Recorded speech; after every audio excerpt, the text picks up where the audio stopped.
По двете победи забележени во првите две кола од плејаутот, Брегалница утре ќе се обиде да стигне до нови 3 бода и нова победа, со што би се обезбедила посигурен и понедраматичен крај на правенството.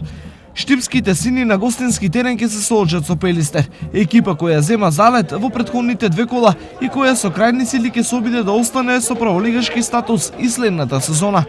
Ќе играеме максимално честно и поштено, одговорно, се додека постојат, се додека теоретски не го обезбедеме обстанокот, ние кај нас нема опуштање, постои максимална мобилизација во сите редови и, како што напоменав, до крајот на правенството ќе играме честно и поштено за боите на клуб. Играчите, како и во претходните неколку надпревари, така и на утрешниот ќе се обидат да ги извршат задачите зададени од стратегот Костов. Како на сите надпревари кои поминаа достига, шефот ќе ни даде одредени задачи и во однос на сите тие задачи кои што ќе ни бидат поставени, ние треба да одговориме како фудбалери и се надевам дека ќе успееме да победиме.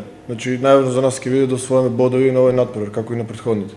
Во Брегалница пред оваа средба нема повредени. Одсутен од зелениот терен ќе биде само Николај Христов поради 5 жолти картони. Надпреварот ќе започне во 16:30, а во истиот термин во рамките на плејаутот ќе се сретнат и Турново Тетекс. Додека во борбата за титулата, работнички ќе го пречека Металург Скопје, Ренова е домакин на Силекс и Шкендија ќе го пречека составот на Вардар.